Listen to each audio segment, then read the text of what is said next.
And we're going to move on to charged waters. And charged waters are any type of water that is charged with magical power intentions, and you can even charge it with stones, sunlight, moonlight, like I said, the energy of the season, and then it's either consumed or you use it in spell work. And the thing to know about charged waters is if you want to use a charged water to change inside, within yourself, you drink it. So you want to make sure that you're using water that you can drink, purified water or whatever kind of water that you drink. And then you want to make sure that whatever you consume is edible and it's not going to hurt you. If you want to change outside, then you bathe in it or you pour it over yourself or use it in whatever type of spell work that you want to do. I'm going to get my hands out of my face. What do I do with my hands? And I'm going to open up my other book that I've got here. And it's just, I mean, tons of just writing. So I'm going to flip to charged waters. I'm just going to read you some off. Like I said, charged water are charged with magical powers, intentions, and not all charged waters are really water. Like you've got Four Thieves vinegar, which is actually, like it sounds, vinegar. And then you've got some that can use as an alcohol base, and a lot of people use vodka for that.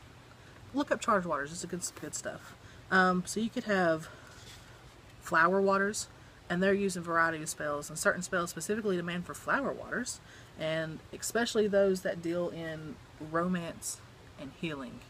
Romance, rose water is one of those things that is fantastic for romance, obviously because rose corresponds to it. And then you could have whatever type of water that signifies love to you. If you have had a first date with somebody and it happened beside a pond, then that water can be significant to you and therefore charged with your magical intention. Use it for you. Whatever works for you, use it. Hodgepodge Witchery is all about using what works for you. This is a really long video. It's already 9 minutes. I'm going to run through these really quickly. Lavender water. It's for sexual attraction. One of these things I really want to mention is ghost water. This is used for, I don't know if any of you are into hexing or necromancy or anything like that, but you place a bottle of spring water on a grave before midnight during a full moon, and you leave it there exposed, and then you go get it before daybreak, and then you have ghost water. And like I said, these doves are acting crazy, a fool. I keep watching them. I know I'm supposed to be looking at you all, but I wish you could see them. Maybe I'll film them a little later.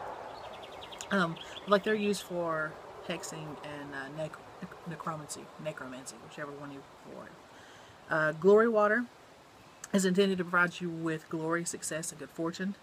A lot of people will put orange blossoms in that. It's bugs, man.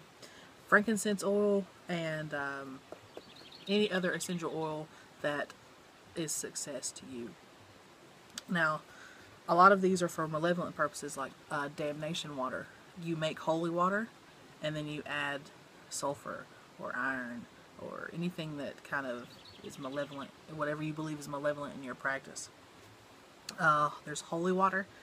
A lot of people will create holy water. If you're a Christo-pagan or whatever, you can go get holy water from a church if that's what you feel that it works for you. I'm not. So when we create holy water, I'll either use full moon water or moon water as my holy water, or I'll actually make holy water, which is where I've got my spell work in here. And you collect rainwater. You have to have a ritual bath. Ladle the water into a glass bowl. Place it between 2 white candles. Pass it through a bowl and incense smoke. Visualize why are you preparing this water. And then return the bowl to its place between the candles and leave everything, and then you bottle the water. I hope you all got all that, because I'm looking down and reading because I didn't want to miss anything while I'm looking down and looking at these crazy doves. Another thing is colored water. Colored water can have all sorts of magical properties and be beneficial to you in your magic practice. Indigo water. With the exception of red and black, indigo is one of the most protective colors that I have ever worked with, and even throughout history, it's been one of the more protective colors used. And it's a really, really bright, vibrant blue. I have bottles that are vibrant blue that I love, and I use them everywhere. There's some in the garden part. I don't know if you can see it, but there's some out there. And this is for, blue is the color that repels the evil eye, confers spiritual protection, and indigo water is used to empower charms, tools, and talisman, enhance or empower the aura through bathing, for spiritual protection, to ward off evil, for cleansing spells. Indigo water is fantastic. And most people will use the indigo dye, that's for laundry. I don't know if y'all know what I'm talking about. It comes in little balls, and you drop it in, and they dissolve, and they make everything blue. Or, if you don't feel like doing that, use blue food coloring, and get it to that hue that it's bright and vibrant blue. And then you just allow it to sit under a full moon, and then you add it to your protections. Now remember, it is blue, and if you get it on your hands, or if you get it on your clothes, you may stain them blue. So if you're not prepared for that, then don't make indigo water. You can have Marie Laveau water, pollution water, like I said, that swamp water or wastewater, anything like that. Just make sure you don't drink it. But it can be used in your magical practice. Spirit water, this is kind of, I call spirit water the water that I place on my ancestral altar to sort of feed the spirits or give them something to drink. So if you know anything about me, you know that I work with ancestors a lot.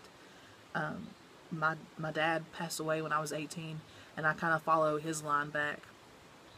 And I have a lot of ancestral guides, these bugs, that will come and give me messages, and I really try to listen to those. So in my altar room, which is on the back side of the house now, there's like an ancestral altar, and normally I don't right now, but normally I have food and drink up there for them, and a lot of it is spirit water.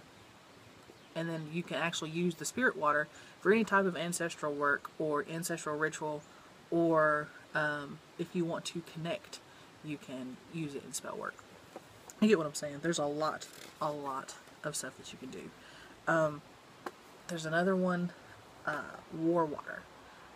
Now, most of you should have probably read something on war water, and you're like, oh, well, that's malevolent, I'm a white witch, or I don't practice that, or whatever. Well, war water can also be used for protective purposes.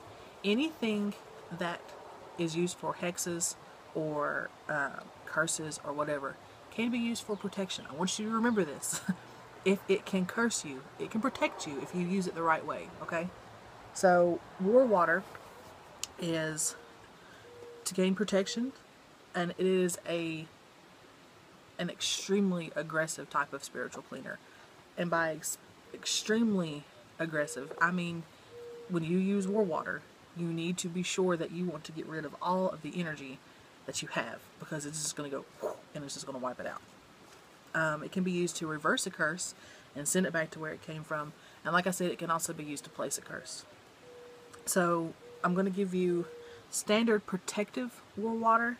Is you place iron nails, any pieces of actual iron, inside of a mason jar, and then you add water over it, and it's just enough to cover the nails. So however many nails or pieces of iron, you add just enough to cover it. So you may be making like this much at a time. And you put the jar, the lid on it, and then you open it periodically. But what you're going to do is you're going to allow it to rust. You're going to allow it to oxidate.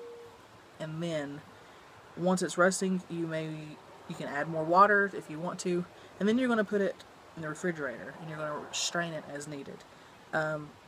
You can keep this indefinitely. You can keep the same cardinal. I don't know if y'all saw it. You can keep the same nails in the same jar and add water and add water and add water, and you can do this indefinitely. The only time that you really have to discard it is if you get nasty, yucky mold. You want rust. You don't want mold. And trust me, you'll know the difference if you make water. For malevolent war water, if you're looking for a little more of a curse, hex type, you want to collect water from, got my face bug, collect water from, I lost my train of thought. Oh, a thunderstorm, or something that is really powerful, lightning storm, thunderstorm, anything that has to do with power. We talked about power being waterfalls. If that's what's power to you, collect that water. Then you're going to add nails, sulfur, and some of your own urine. And you're going to store it in a cool, dry place until you need it. And you can either use this to place a curse or reverse a curse. I have, let me look down. This is my full moon water. And I use this to get it because it's just got full moon water. And all it says is what it's for: blessings, consecrations, protection, goddess workings, meditation, and etc. So I'm going to hold that so you can see it. Full moon water. And it's just got a cork. And I love, like I said, I love working with charged waters and water in general. I'm a water creature. I love water and earth. Water and earth are my two big things. Anyway, I hope you all have enjoyed this video. It's only almost 20 minutes long. If you stuck with me this long, thank you so much. Comment back or do a video response and let me know how you guys are using water in your practices. Did any of these things help? Are you going to try any of them? Let me know. Y'all have a great day. Bye. Blessed be.